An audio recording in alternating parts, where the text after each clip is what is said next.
प्रार्थना करूया. देवाचं वचन म्हणजे दुधारी तलवार. प्रभू तुझं वचन मला योग्य रीतीने हाताळता यावं आणि त्याच्याद्वारे किंवा तुझ्याच पवित्र नावाचं गौरव व्हावं असं तू कर. प्रभू आमचे नेत्र तू उघड आणि तुझ्या शास्त्रात अद्भुत गोष्टी तू आमच्या नजरेस वाढ. आमच्या अंतःकरण तू उघड आणि त्या गोष्टी आत्मसात करण्यास तू आमचा सहाय्य करता हो. धन्यवाद प्रभू येशू ख्रिस्त याच्या नावाने मागितलं म्हणतो आहे. आमेन.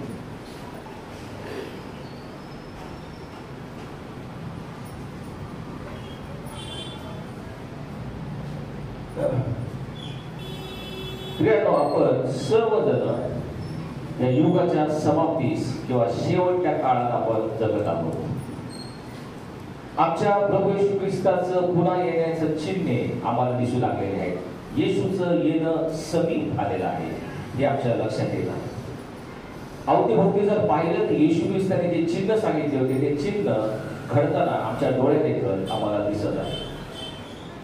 आता जे शुभवर्तमान आपण वाचलं त्यामध्ये येशू जैतुनाच्या डोंगरावर बसलेला असताना शिष्य एकांती त्याच्याकडे आले आणि त्याला म्हटले, प्रभूजी, आपल्या येण्याचे आणि युगाच्या समाप्तीचे चिन्ह काय आहे ते तुम्ही आम्हाला सांगा. आणि येशूने त्याला उत्तर देताना म्हटला, तुम्हास कुणी फसू नये म्हणून सावध असा. ह्या युगाच्या शेवटचे आणि प्रभूच्या येण्याचे पहिलं आणि सर्वात महत्वाचं अतिमहत्वाचं चिन्ह कोणी असेल तर फसवणूक. येशूने म्हटलेलं आहे, तुम्हास कोणी फसू नये म्हणून सावध असा, कारण ह्यानेच युगाच्या शेवटची सुरुवात होणार आहे. पुष्कळ जर माझ्या नावाने येतील आणि मी ख्रिस्त आहे असे म्हणून पुष्कळास फसवतील. खोटे संदेश किंवा खोटे शिक्षक किंवा तुमची फसवणूक करतील आणि म्हणून सावध असं जपून राहा. या धोक्याचा इशारा येशू ख्रिस्ताने आम्हाला दिलेला आहे. आणि ख्रिस्ती जगतामध्ये, ख्रिस्ती समाजामध्ये हे चिन्ह आम्हाला आता फार प्रभावीपणे दिसत आहे. खोटे शिक्षक, खोटे संदेश उठून एक अन्य सुवार्ता, अन्य ख्रिस्त, अन्य आत्मा अशी वेगळी दिशाभूल करणारी, मार्गभ्रष्ट करणारी अशी स्वार्था लोकांना सांगण्याची दिशाभूल करत आहे. लोकांची फसवणूक धर्माच्या नावाखाली करताना आपल्याला अनेक मंडळातून दिसून येत आहे. फसवणूक ह्याच युगाची सुरुवात होणार आहे. एवढंच नव्हे, या युगाचा आरंभ देखील फसवणुकीने झालेला आहे. या जगामध्ये जे पहिलं पाप घडलं ते केवळ फसवणुकीमुळेच घडलं.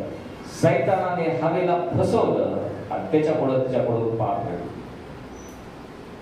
परमेश्वराने आदाम आणि हवेला स्पष्टपणे आज्ञा दिली होती, ताकीद दिली होती, एदेन बागेतील कुठल्या झाडाचं फळ यथेच्छ खा, परंतु मधल्या बऱ्या वाईटाचे ज्ञान देणाऱ्या झाडाचे फळ खाऊ नका. ज्या दिवशी तुम्ही ते खाल त्या दिवशी तुम्ही मराल, स्पष्टपणे सांगितलं होतं. तेव्हा सैतान येऊन हवेला म्हणतो, ह्या देवाने तुला असंच खरं सांगितलं आहे का, तुम्ही मरणार नाही? आणि हवा त्याला काय म्हणते, परमेश्वराने आम्हाला सांगितलेलं आहे, ह्या झाडाला तुम्ही हात लावू नका, त्याला स्पर्शही करू नका, कराल तर मराल. आणि सैतान त्याला म्हणतो, तुम्ही मरणार नाही. सरळ सरळ तो लवाडी करत आहे, फसवणूक त्याची केली. तुम्ही मरणार नाही, परमेश्वर म्हटला होता स्पर्श कराल तर मराल. सैतान म्हणतो, तुम्ही मरणार नाही तर तुमचे डोळे उघडतील आणि तुम्ही बरं वाईट जाणणारे देवा समान तुम्ही व्हाल. ही फसवणूक आणि लबाडी करून त्याने हवेला भुरळ घातली. तिने ते फळ खाल्लं आणि पाप जगात आलं. पापाचा भयंकर परिणाम मरण हे देखील जगात आला आपण पाहिलं. आणि म्हणून जगाची सुरुवात देखील फसवणुकीने झालेली आहे. पापाची सुरुवात फसवणुकीने झाली. हेच सांगताना संत पौल गलातीकरास दुसरं पत्र याचा 11वा अध्याय 3ऱ्या वचनात म्हणतो, जसे सापाने कपट करून हवेला ठकविले तसे तो तुमची मने भ्रष्ट करेल. सापाने कपट करून हवेला ठकविले, तो थकवणारा, फसवणारा, आमची दिशाभूल करणारा असा तो सैतान. आणि म्हणून येशू यहुदी लोकांबरोबर वादविवाद करत असताना, चर्चा करत असताना तो त्यांना म्हणतो, तुम्ही आपला बाप सैतान याच्यापासून झालेला आहात. योहान सुवर्तमान 8वा अध्याय आणि 44 वचन. तुम्ही आपला बाप सैतान याच्यापासून झालेला आहात आणि त्याच्या वासनांप्रमाणे तुम्ही करू इच्छिता, तो आरंभापासून मनुष्यघातक होता आणि त्याच्या ठाई सत्य नाही, कारण तो सत्यात राहत नाही. तो खोटे बोलतो तेव्हा तो स्वतःच बोलतो, कारण तो लबाड व लबाडीचा बाप आहे. ज्यावेळेस आम्ही लबाडी करतो, खोटं बोलतो, ढोंगीपणा करतो, त्यावेळेस आम्ही सैतानाची मुलं होतो, कारण तो लबाड आणि लबाडीचा बाप आहे, असं येशू ख्रिस्त आम्हाला या ठिकाणी सांगत आहे. सैतानाने केवळ हव्यालाच फसवला असं नाही, संपूर्ण जगाला फसवणारा असा हा सैतान आमचा शत्रू आहे. त्याच्याविषयी प्रकटीकरण याचा 12वा अध्याय आणि 9व्या वचनामध्ये स्पष्टपणे म्हटलेला आहे. मग तो मोठा अजगर स्वर्गातून खाली टाकण्यात आला. संपूर्ण जगाला ठकविणारा जो जुना साप म्हणजे दियाबल म्हटलेला सैतान याला खाली टाकण्यात आला. तो काय करतो? संपूर्ण जगाला ठकवणारा जो दियाबल व सैतान म्हटलेला जुना साप तो खाली टाकण्यात आला असं म्हटलेलं आहे. संपूर्ण जगाला फसवणारा असा सैतान आहे. त्यामध्ये तुमची आणि माझी देखील गणनी होती. त्याच्या तावडीतून कोणीही सुटलेला नाही. लबाडी करून आम्हाला फसवतो, ठकवतो आणि आम्हाला मार्गभ्रष्ट करण्यामध्ये सैतानाचा हात कांडा आहे. आम्ही लक्षात घेतलं पाहिजे. तो प्रत्येकाला फसवणारा आणि ठकवणारा. आमचा शत्रू सैतान ज्यावेळेस आमच्यावर आक्रमकपणे त्या ठिकाणी प्रहार करतो, तो 2 प्रकारे आमच्यावर हल्ला करतो.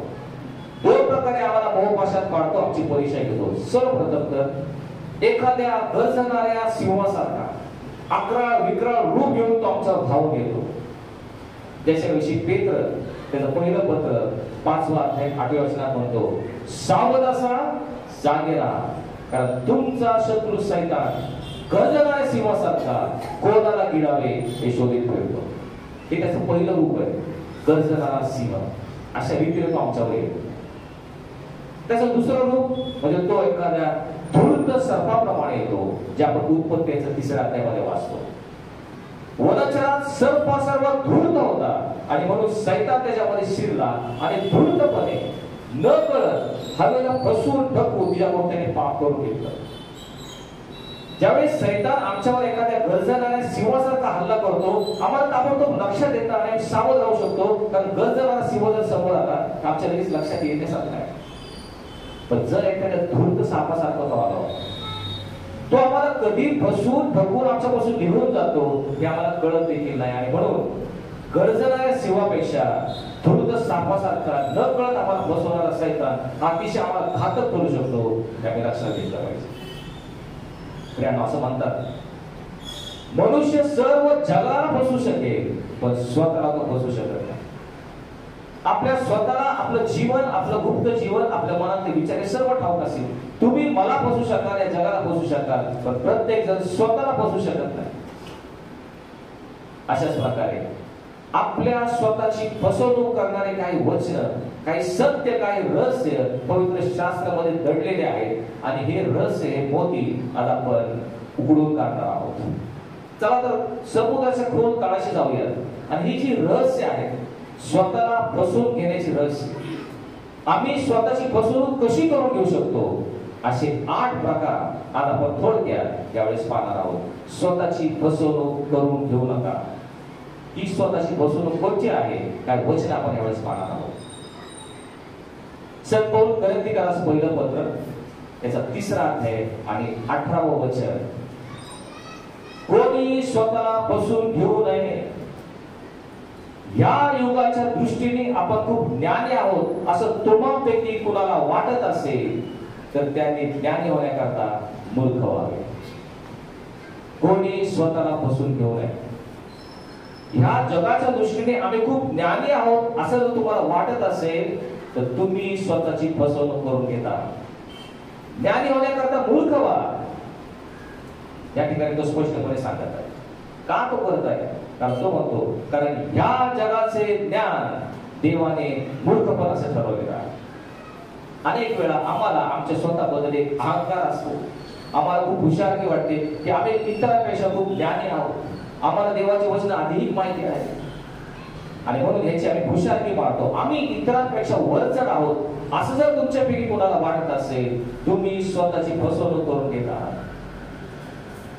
आणि म्हणून येशू मत्ते कृष्ण वर्तमान 11वा अध्याय 25वा वचन यामध्ये म्हणतो, ज्ञानी व विचारवंत या सर्वांपासून हे विद्या तू गोष्टी गुप्त ठेवल्यास आणि त्या बालकास प्रगट केल्यास, कारण हेच तुला योग्य वाटते. जर आम्ही स्वतःला खूप ज्ञानी आणि विचारवंत समजतो, त्यामुळे आमच्यामध्ये अहंकार आहे, गर्व आणि गुन्हे आहे, तर परमेश्वर त्याची रहस्य, त्याची गुण आणि त्याची गुपित आम्हापासून तो गुप्त ठेवतो, मुद्दाम गुप्त ठेवतो, कारण त्याला ज्ञानी लोकांचा अहंकार याचा वीट आहे. आणि हे रहस्य, हे त्याचे गुण आणि गुपित तो बालकासारखे जे नम्र आहे अशा लोकांना तो प्रगट करतो, कारण कुणी देवासमोर अभिमान बाळगू नये अशी त्याची इच्छा आहे. खास कोरिंथीकरांच्या पत्रामध्ये देखील म्हणतो, ज्ञानास लाजवावे म्हणून देवाने जे मूर्खपणाचे ते निवडले, आणि बलवानास लाजवावे म्हणून देवाने जे दुर्बळ ते निवडले, आणि जे हीन, जे धिक्कारलेले आणि जे शून्यवत अशांना देवाने निवडले, कारण जे आहे त्याने नाही असं करावं, कारण कुणी त्याचा अभिमान बाळगू नये यासाठी परमेश्वर काय करतो, ज्ञानास लाजवण्यासाठी जे मूर्खपणाचे तो निवडतो. ही देवाची कार्य करण्याची पद्धत आहे. ही जगावेगळी क्रांतिकारक अशी पद्धत आहे, अतिशय विलक्षण आणि विचित्र पद्धत आहे, पण अशाच प्रकारे परमेश्वर काम करतो. बलवानास लाजवण्यासाठी दुर्बळ निवडतो, ज्ञानास लाजवण्यासाठी मूर्खपणाचे निवडतो, कारण या ज्ञानी लोकांनी अभिमान बाळगू नये, देवासमोर कोणी अभिमान बाळगू नये ही त्याची इच्छा आहे. आणि म्हणून आमचं जे ज्ञान आहे ते आम्हाला या बुद्धीतून प्राप्त होतं, पण देवाला शुद्ध अंतःकरण हे तो शोधत असतो. आणि म्हणून येशू ख्रिस्त डोंगरावरील प्रवचनात म्हणतो, जे अंतःकरणाचे शुद्ध ते धन्य, कारण ते देवाला पाहतील. तो असं म्हणू शकला असता, जे ज्ञानी, जे विचारवंत, ज्यांनी नियमशास्त्र कोळून प्याले ते धन्य, पण असं तो म्हणत नाही. जे अंतःकरणाचे शुद्ध, जे स्वतःला बालकासारखे नम्र करतात, अशाने मी माझं रहस्य प्रगट करतो. त्यावेळी जे शास्त्री परुषी यहूद्यांचे वडील होते ते अतिशय ज्ञानी आणि विचारवंत होते. त्यांनी संपूर्ण नियमशास्त्र, संदेशशास्त्र कोळून प्यालेले होते. आणि म्हणून ज्यावेळेस मागी लोक दूर देशातून आले आणि हेरोदाच्या राजवाड्यात गेले आणि ते म्हटले, यहूद्यांचा राजा जन्मला तो कुठे आहे, त्यावेळेस हेरोदाने काय केलं, आपल्या राज्यातील सर्व ज्ञानी, पंडित, सर्व मुख्य याजक या सर्वांना बोलवलं आणि म्हटलं, यहूद्यांचा राजा जन्मला तो कुठे आहे. या ज्ञानी लोकांनी आपल्या जगी ज्ञानाने संपूर्ण संदेशशास्त्र चाळून काढलं आणि लगेच त्याला सांगितलं, तो बेथलेहमात जन्मणं गरजेचं आहे. पहा, ते इतके ज्ञानी होते की आपल्या ज्ञानाद्वारे त्यांनी लगेच शोधून काढलं. मिखा याचा 5वा अध्याय 2रं वचन यामध्ये म्हटलं आहे, हे बेथलेहमा एफ्राता, आपल्या सर्व हुजारांमध्ये तू कनिष्ठ अशा मुळेच नाही, कारण माझ्या लोकांचा प्रतिपाळ करेल असा एक सरदार तुझ्यातून निघेल.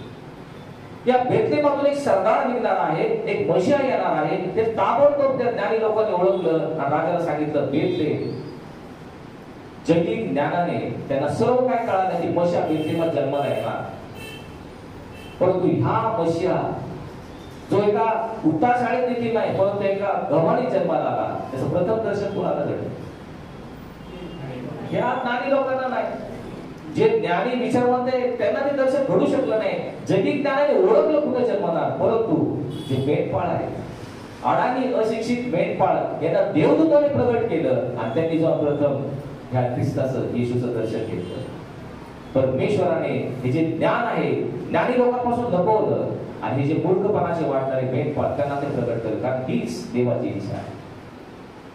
एवढंच नव्हे तर ज्यांनी 400-500 वर्षापासून जे मशिहाची वाट पाहत होते, मशिहा येणार आहे, तारणारा येणार आहे, यहुदी लोकांची सुटका करणार आहे, असे अनेक संदेशांनी भविष्यवाणी केली होती. हे ज्ञानी लोक, शास्त्री, परुषी, धर्मपंडित हे सर्व मशिहाची वाट पाहत होते हजारो वर्षापासून. तो मशिहा त्यांच्यामध्ये आला, 3.5 वर्ष कार्य केलं, उत्तमातील उत्तम संदेश दिले, दाखले सांगितले, सार्वकालिक जीवनाची पुष्टी त्या ठिकाणी दिली, देवाची सुवार्ता त्यांनी सांगितली, त्यांच्या डोळ्यात एक चमत्कार केले, मृतांना पुनरुत्थित केले. 3.5 वर्ष त्यांच्यामध्ये वावरत असताना हे ज्ञानी लोक त्या येशूकडे बोट दाखवून म्हणतात, हा दारूबाज, हा खादाड आणि पाप्यांचा मित्र आहे. हा बालजबूल म्हणजे भूतांच्या अधिकाऱ्यांच्या साह्याने भूते काढतो. हे जगी ज्ञान करतं. जगी ज्ञानाने तुम्हाला देवाला ओळखता येत नाही.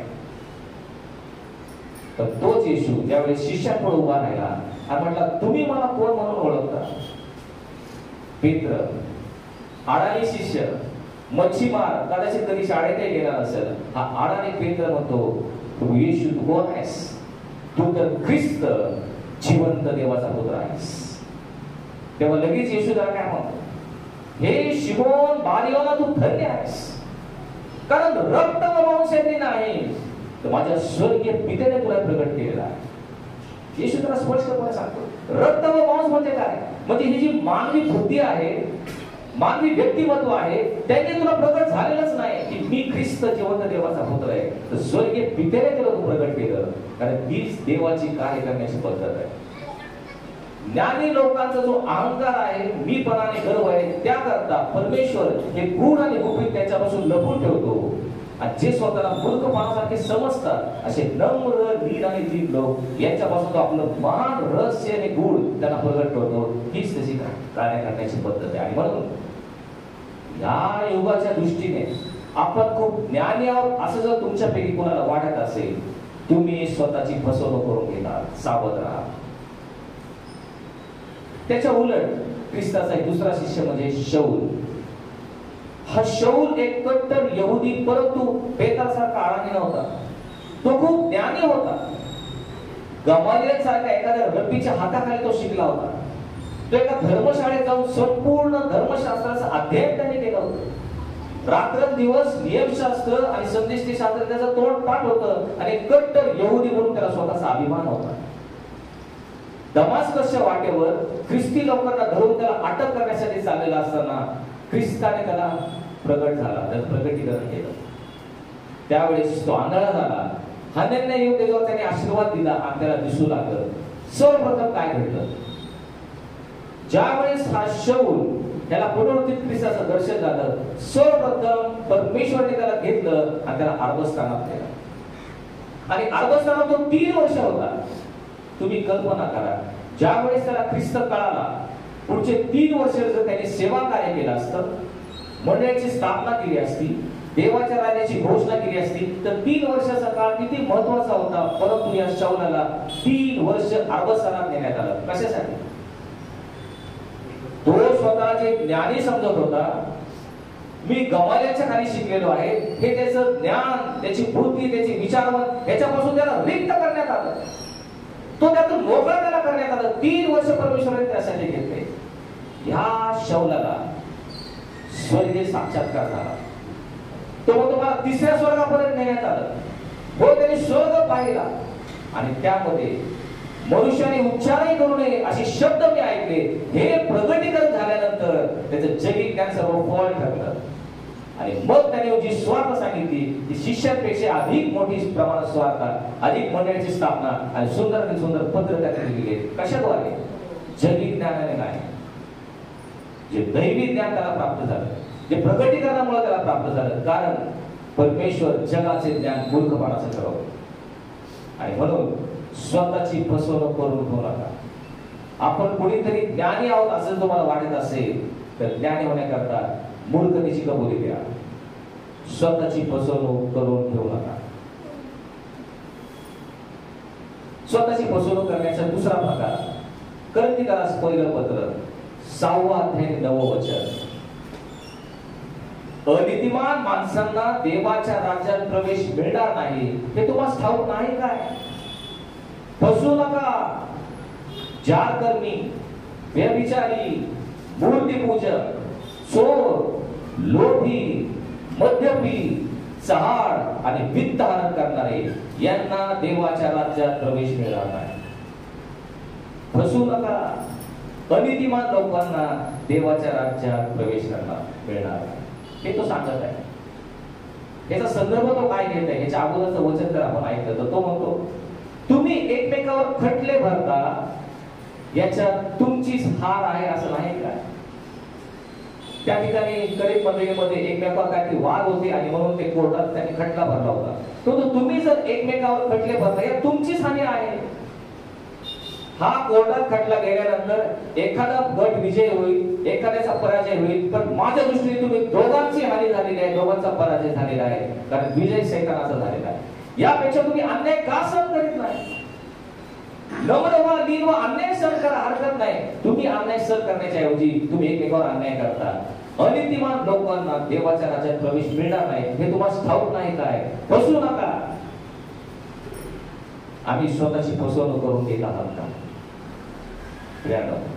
तुमच्यापैकी जो कोणी ह्या गोष्टी करतो आणि जर तुम्हाला वाटतं ह्या गोष्टी करू नये मला देवाच्या राज्यात प्रवेश मिळेल, तुम्ही स्वतःची फसवणूक करून घेता।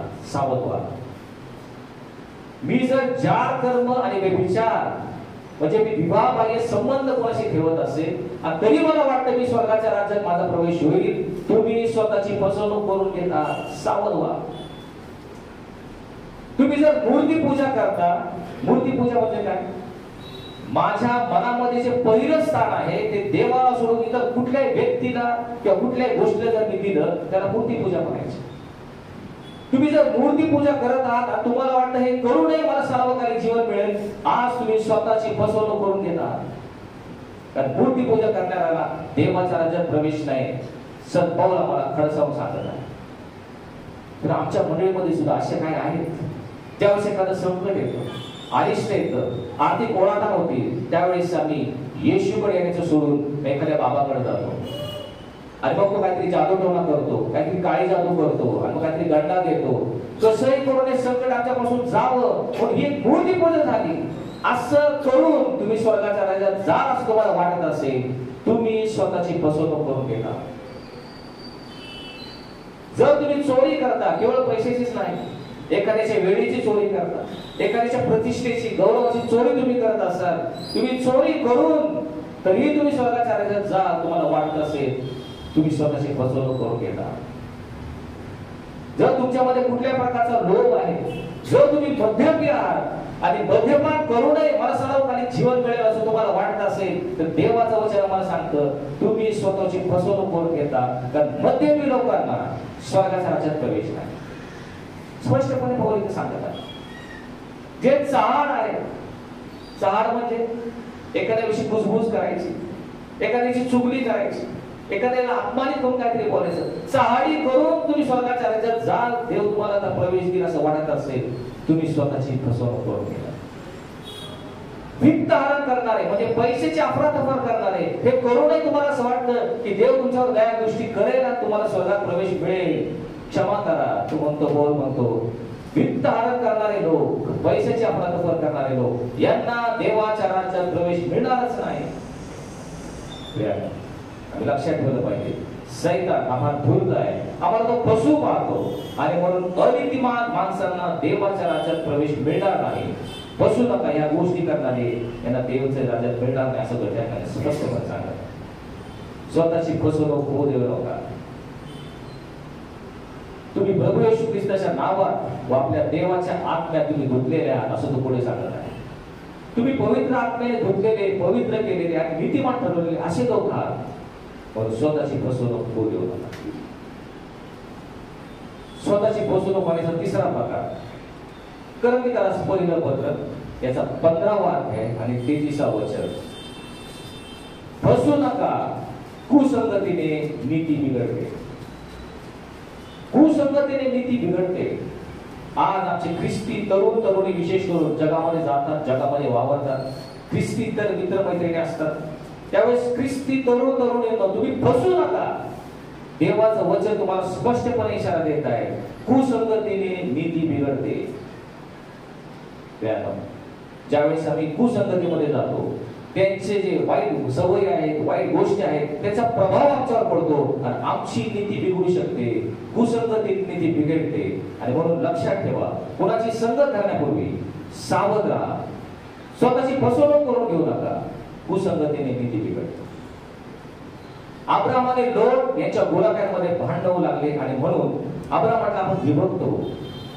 त्यावेळेस लोटाने सदोम आणि गमोरा हा प्रदेश त्याने निवडला, कारण त्याच्यामध्ये पुष्कळशी हिरवळ होती, प्यायला भरपूर पाणी होतं, गुरढोरासाठी उत्तम असा देश तो त्याला दिसला, तो निवडला। परंतु पवित्र शास्त्र आम्हाला सांगतं सदोम येथील लोक परमेश्वराविरुद्ध दुष्टाई करणारे आणि महापातकी असे ते होते. अशा लोकांमध्ये तो नकळत जाणार होता, हे लोकांना समजलं नाही. आणि ज्यावेळेस या वाईट लोकांमध्ये जे जार कर्माने व्यभिचार करत होते, अनिती करत होते, अशा लोकांमध्ये तो जाऊन राहिला, इतका त्याच्यामध्ये तो मिसळला, इतका जगीत तो झाला की ज्यावेळेस प्रत्यक्ष सदोम आणि गमोराचा नाश होणार होता, देवदूताने येऊन त्याला सांगितलं इथून पळ काढ, कारण लवकरच या संपूर्ण शहराचा नाश होत आहे. पुढचं वचन आम्हाला सांगतं, तेव्हा लोट दिरंगाई करू लागला.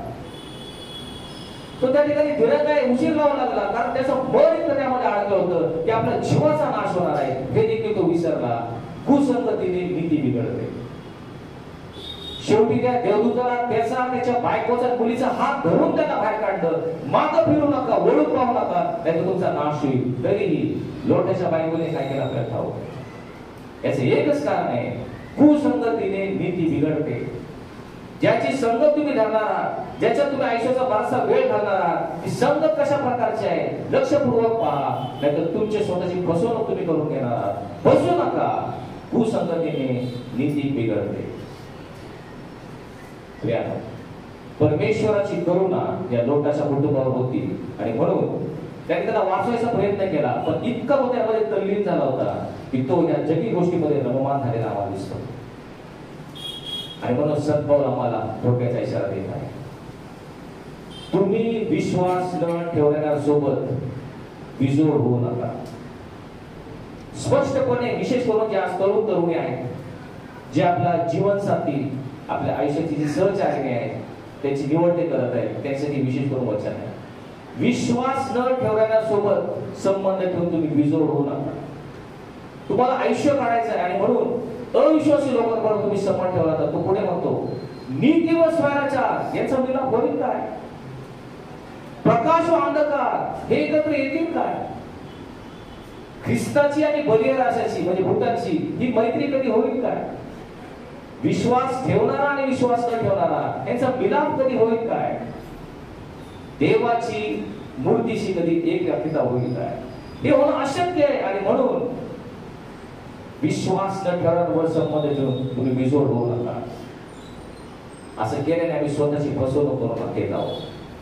कारण आम्ही लक्षात ठेवलं पाहिजे, आम्ही कोणाची संगत धरत आहोत. ज्यावेळेस तुमची मित्र आहेत, मैत्रिणी आहेत, तुमची कदाचित घट्ट मैत्री असेल, पण ही मैत्री जणू काय एखाद्या रस्सी खेचासारखं आहे. ते दृश्य आपल्या डोळ्यासमोर आला. एक रस्सी खेच चालू आहे, एका हातामध्ये दोर तुमच्या हातामध्ये आहे, दुसऱ्या बाजूला तुमचा मित्र किंवा तुमची मैत्रीण यांच्या हातामध्ये तो दोर आहे. आणि जर तो दोर तुम्ही स्वतः ओढून तुमच्याकडे येत असेल, तुम्ही त्या मित्र किंवा मैत्रिणीला ख्रिस्ताकडे आणत असेल, तर ती मैत्री टिकवून ठेवा, ही चांगली गोष्ट आहे. परंतु तुमच्या कुसंगतीमुळे जर तुम्ही त्याच्याकडे ओढले जात असाल तर तो मैत्रीचा दोर तिथे सोडून टाका. फसू नका. कुसंगतीने नीती बिघडते. तुम्ही जे नीतिमान आहात ती तुमची नीती बिघडू शकते. जर तुमची संगत जी आहे त्याचा तुमच्यावर अधिक वाईट परिणाम होत असेल, प्रभाव पडत असेल, तर ती मैत्री सोडून द्या, कारण कुसंगतीने नीती बिघडते. स्वतःची फसवणूक करण्याचा चौथा प्रकार, गलतीकारास पत्र याचा 6वा अध्याय 3रं वचन.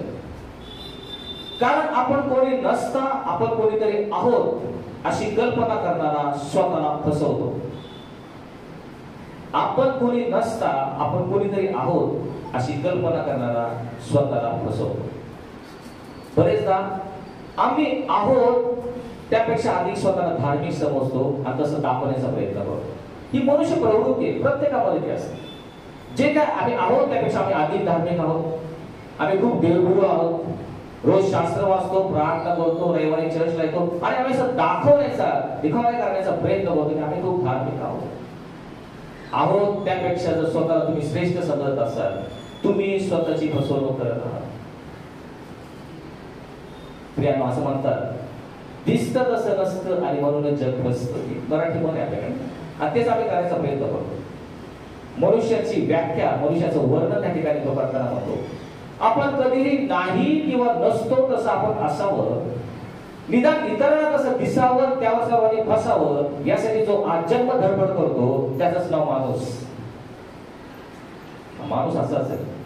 धडपड करत असतो कशासाठी? आम्ही नाही किंवा नसतो तसं आम्ही असावं, निदान इतरांना तसं दिसावं, त्यावर सर्वांनी फसावं, यासाठी जो आज जन्म धडपड करतो त्याचंच नाव माणूस. मी तसा आहे का? असेल तर मी स्वतःची फसवणूक करून घेणार आहे, त्यापेक्षा मी स्वतःला श्रेष्ठ समजत असेल. सत्पौर म्हणतो फसू नका. कामगारांचा दृष्टांत आपल्या डोळ्यासमोर आला, तो दाखला. एक द्राक्षमळ्याचा धनी आला आणि त्याने वेगवेगळ्या वेळेस काही कामगारांना आपल्या द्राक्षमळ्यात लावले. काहींनी 12 तास काम केलं, काहींनी 9 तास, 6 तास, 3 तास आणि काहींनी 1 तास काम केलं. आणि मग ज्या वेळेस वेतन देण्याची वेळ आली त्यावेळेस तो धनी म्हटला, द्राक्षमळ्याचा मालक म्हटला, ज्यांनी फक्त 1 तास काम केलं त्याच्यापासून सुरुवात कर. आणि त्यांनी पूर्ण दिवसाचं वेतन दिलं. त्यावेळेस त्यांनी 12 तास काम केलं होतं, पहाटेपासून काम केलं होतं. ते चिडले, ते संतापले. आम्ही कोण आहोत हे तुला ठाऊक आहे का? दिवसभर आम्ही काम केलेलं आहे, 12 तास कष्ट केलेलं आहे, रक्ताचं पाणी केलेलं आहे, घाम गाळलेला आहे, एवढा मी त्या ठिकाणी कष्ट केले, आणि तुम्ही आम्हाला 1 तास वरच्या पातळीवर ठेवलेला. तुम्ही आम्हाला त्याच्यासारखं धरलं. ते इतक्या खालच्या पातळीचे, तुम्ही आम्ही वरच्या पातळीचे, तुम्ही आम्हाला खाली आणलेलं आहे. रागावले, चिडले. आम्ही कोण आहोत तुम्हाला ठाऊक आहे का? घरधनी त्याला म्हणतो, मी तुमचा कुठलाही अन्याय केला नाही. जे ठरवलं होतं त्याप्रमाणे मी दिलं. त्या इतर जे खालच्या पातळीचे आहेत, रंजले गांजलेले आहेत, गरीब गोरगरीब आहेत, त्यांच्यावर दया करावी असं मला वाटलं तर तुम्हाला त्याला का वाईट वाटायचं? आम्ही आहोत त्यापेक्षा स्वतःला श्रेष्ठ समजून आहे. आणि अनेक वेळा असं वाटतं मी कोणीतरी मोठा आहे, मी श्रेष्ठ आहे, माझ्याशिवाय काय होत नाही, असं का? आम्ही स्वतःची फसवणूक करून घेत आहे. येशूने म्हटलेलं आहे, तुमच्यातले जे पहिले ते शेवटले आणि शेवटले ते पहिले होते. स्वतःची फसवणूक होऊ देऊ नका. स्वतःची फसवणूक करण्याचा 5वा प्रकार, गलतीकारास पत्राचा 6वा अध्याय आणि 7वं वचन. फसवू नका, देवाचा उपवास व्हायचा नाही, कारण मनुष्य जे काय पेरतो त्याचेच त्याला पीक मिळेल. जो आपल्या देह स्वभावासाठी पेरतो त्याला देह स्वभावापासून नाशाचं पीक, आणि जो आपल्या आत्म्यासाठी पेरतो त्याला आत्म्यापासून सर्वकालिक जीवन हे पीक मिळेल. स्पष्टपणे या ठिकाणी सांगते, सावध राहा, फसू नका, कारण ज्याची पेरणी तुम्हाला करेल त्याचंच तुम्हाला पीक मिळणार. पेरणी एकाची केली आणि पीक दुसरं मिळणार असं तुम्हाला वाटत असेल, आत्ताच तो विचार मनातून काढून टाका, कारण तुमची स्वतःची फसवणूक होईल. जर आज तुम्ही देह स्वभावासाठी पेरत असाल आणि न्यायाच्या दिवशी तुम्हाला आत्म्याचं पीक मध्ये सार्वकालिक जीवन मिळेल हे जर तुम्हाला आज वाटत असेल, तुम्ही स्वतःची फसवणूक करून घेता. फसू नका. आणि म्हणून येशूने स्पष्टपणे सांगितलेलं, चांगले झाड चांगले फळ देते आणि वाईट झाड वाईट फळ देते. चांगल्या झाडाला वाईट फळ येणं शक्य नाही आणि वाईट झाडाला चांगलं फळ येणं शक्य नाही. आणि म्हणून यहुद्यांकडे पाहून तो म्हणतो, तुम्ही वाईट असता तुमच्याकडे चांगलं कसं बोलणार? कारण मनुष्याच्या अंतःकरणातून जे भरून उरतं तेच मुखाच्या वाटे बाहेर पडतं. अंतःकरणात तुम्ही वाईट असाल तर तुम्ही चांगले शब्द कधी बोलू शकणार नाही, कारण जे तुमच्या अंतःकरणात आहे तेच बाहेर पडणार. आणि म्हणून आज जर तुम्ही देह स्वभावाची पेरणी करत असाल, म्हणजे तुमचे देह स्वभावाचे जे कर्म आहे, देहाचे कर्म, राग आहे, द्वेष आहे, हेव आहे, मत्सर आहे, सर्व प्रकारचा लोभ आणि स्वार्थ आहे, याची जर तुम्ही पेरणी करत असाल आणि तुम्हाला वाटतं की तुम्ही सार्वकालिक जीवनाची कापणी कराल, ते तुम्हाला पीक मिळेल, तुम्ही स्वतःची फसवणूक करत आहात. कारण मनुष्य जे काय पेरतो त्याचेच त्याला पीक मिळेल, हे लक्षात ठेवलं पाहिजे. स्वतःची फसवणूक आम्ही आता कसं करू शकतो? याकोबाचं पत्र याचा 1ला अध्याय आणि 22वं वचन. वचनाप्रमाणे आचरण करणारे असा, केवळ ऐकणारे असू नका, आशेने तुम्ही स्वतःची फसवणूक करता. आत्मफसवणुकीचा हा 6वा प्रकार. वचनाप्रमाणे आचरण करणारे असा, केवळ ऐकणारे असू नका, नाही तर तुम्ही स्वतःची फसवणूक करून घेता. सावध व्हा, नुसते ऐकणारे असू नका.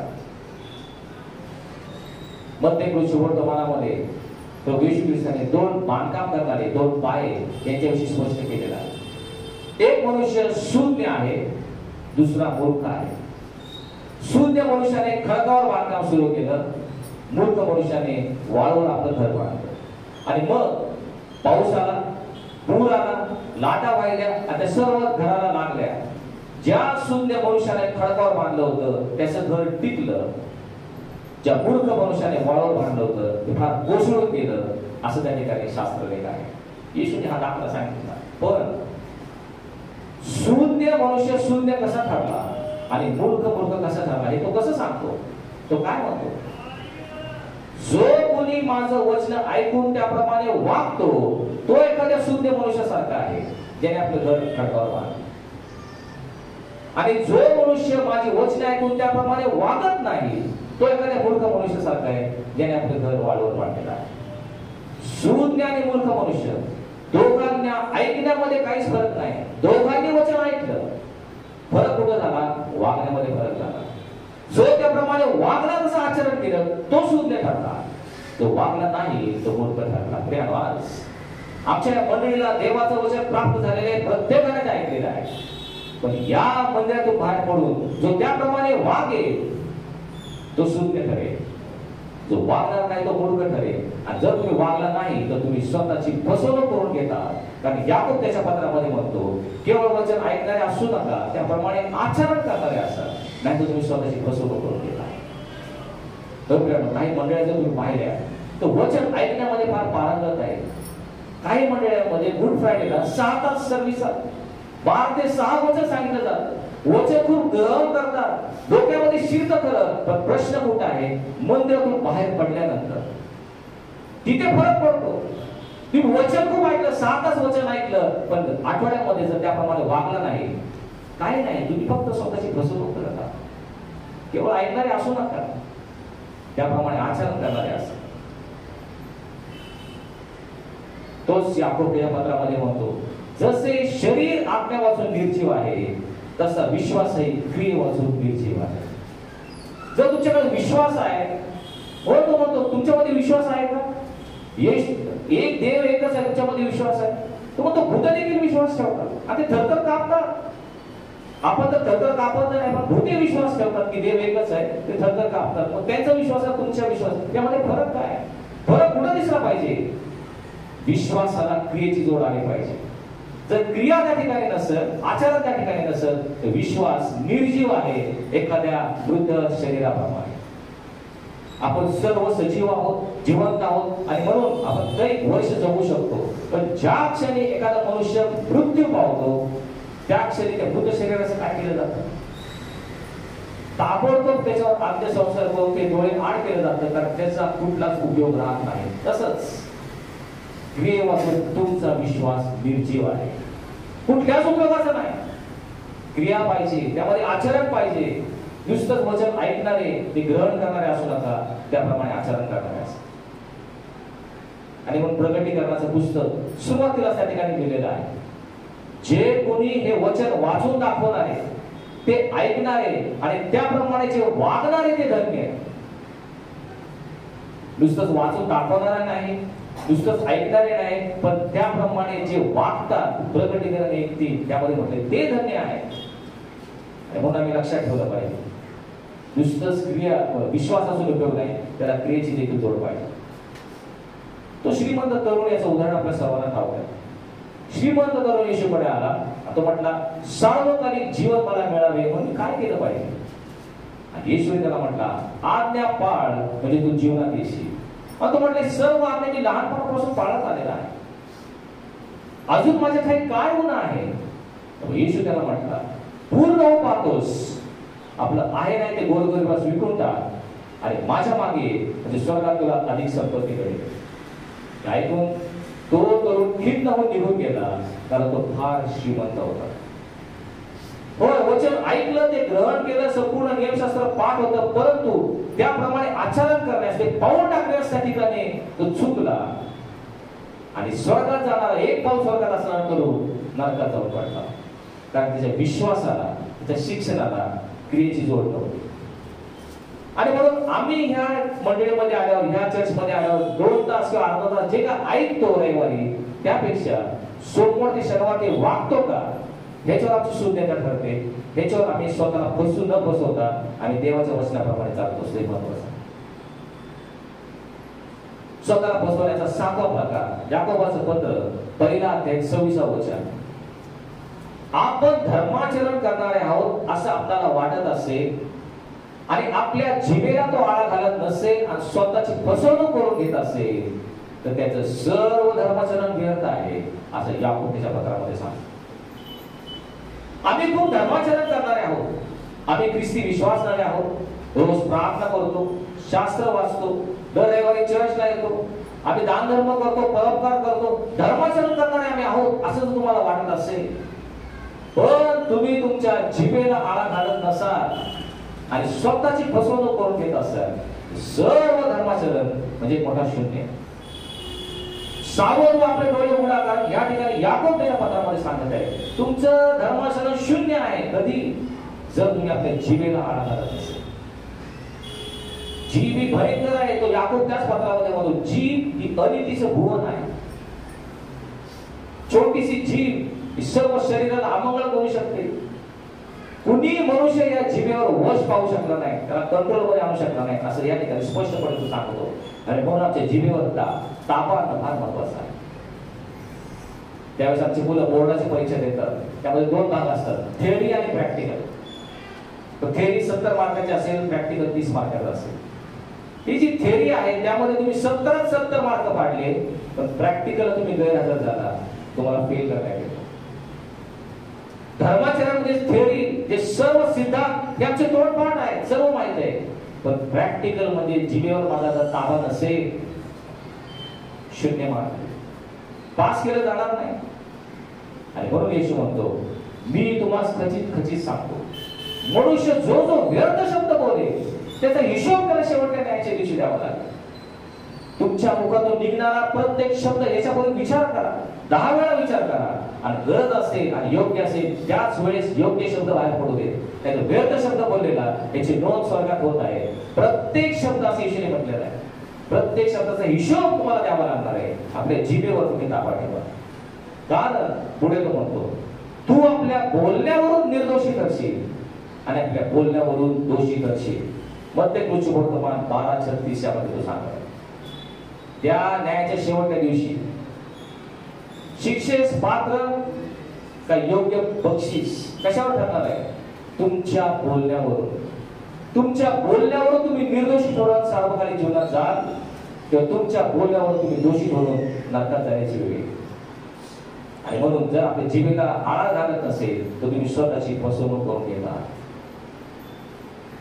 आणि शेवटची बाब स्वतःची फसवणूक करण्याचा 8वा प्रकार योहान त्याच्या पहिल्या पत्रामध्ये 1 अध्याय 8व्या वचनात म्हणतो आपल्या ठाई पाप नाही असे जर आपण म्हणत असलो तर आपण स्वतःची फसवणूक करतो आणि आपल्या ठाई सत्य नाही.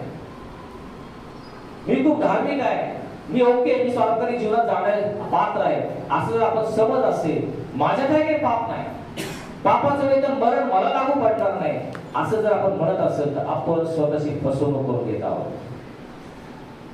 कारण येशू संदेश आम्हाला सांगतो उद्धार तर होत नाही एवढा परमेश्वराचा हात तोकडा झाला नाही, ऐकू येत नाही एवढे त्याचे कान बंद झालेले नाही, पण तुमचे अपराध तुम्ही आणि तुमचा देव याच्यामध्ये आड भिंतीप्रमाणे झाले आहेत, त्याच्यामुळे तो तुमचं ऐकत नाही, तुम्हाला दर्शन देत नाही. त्या अपराधाची आड भिंत आमच्यामध्ये आल्यामुळे तो आमचं ऐकत नाही. आणि म्हणून मी सर्व काय मला योग्य आहे, मी स्वार्थी जीवनात जाण्यास पात्र आहे असं जर आज तुम्ही समजत असाल, मी ख्रिस्ती विश्वासणार आहे आणि म्हणून स्वर्ग हे मला त्या ठिकाणी ठरवून दिलेलं आहे, स्वतःची फसवणूक करून घेऊ नका. यशाया 1 अध्याय 18 वचन तो म्हणतो या आपण बुद्धिवाद करू, तुमचे पापे लाखेसारखे लाल असली तरी बर्फावर पांढरे होतील, किरमिऱ्यासारखे तांबडे असली तरी डोंगरीसारखे निघतील. आमचे पापे कसे आहेत? लाखेहून लाल आहेत ते किरमी जेव्हा तांबडी आहे. ती बदलण्यास परमेश्वर काय आहे, पण त्यासाठी आम्ही पापाची कबुली दिली पाहिजे. आपल्या काही पाप नाही, मी सर्व काय ओके असं म्हटलं तर चालणार नाही. पुढे पश्चाताप करा, रद्दबंदी करा, पापाची कबुली द्या असं त्या ठिकाणी स्पष्टपणे सांगत आहे. इस्रायलचा 9 अध्याय 6 वचन आमचे अपराध वाढून त्याच्या डोक्यावरून गेले आहेत, आमचे दोष गगनापर्यंत जाऊन गेलेले आहेत. पश्चाताप करूया. पश्चाताप हे अंतःकरणाने बघण्याने हृदयाने आम्ही पापाची कबुली देऊन आम्ही स्वर्गातील जीवनात जाण्यासाठी तरच आम्ही पात्र आहोत, नाही आम्ही स्वतःची फसवणूक करून घेत आहोत. आणि म्हणून आज आपण पाहिलं की जे 8 प्रकार आहेत 8 फसवणुकीचे, हे सैतान आमच्याकडून फार धूर्तपणे करून घेतो. आम्हाला न कळत आम्ही त्यामध्ये वश होतो, आम्ही त्याच्या आहारी जातो. आणि म्हणून आम्ही हे जे स्वतःचे आत्मफसवणुकीचे प्रकार आहेत त्यावर आम्ही सावध असलं पाहिजे. आणि हे न करून आम्ही देवाला संतुष्ट करणारे जीवन जगलो तरच परमेश्वर आम्हाला सार्वकालिक जीवनास देण्यास पात्र, आम्हाला मी पात्र ठरवू. आत्ममंडळास काय म्हणतो, त्याच्याला कान आहे तो ऐकतो. प्रार्थना करूया. स्वर्गीय पित्या, आज तुझ्या वचनातून खरोखर आम्ही तुझे आभार मानतो, तुझ्या नावाची उपासना करतो, कारण तू आम्हाला दाखवून दिला आहेस की ह्या वचनामध्ये स्वतःची फसवणूक करणारे अनेक प्रकार घडून राहिलेले आहेत. सैताना धूर्त आहे आणि म्हणून एखाद्या धूर्त सर्पाप्रमाणे आमचा तो घात करतो, जे वचनापासून आम्हाला दूर नेतो आणि परमेश्वर आमची तो आत्मफसवणूक करतो. त्यापासून आम्ही सावध राहू. तुझ्या पवित्र आत्म्याने चालण्यासाठी आम्हाला प्रत्येकाला तू सहाय्य कर. धन्यवाद प्रभू येशू ख्रिस्त, याच्या नावाने मागितलं म्हणून तो आहे. आमेन.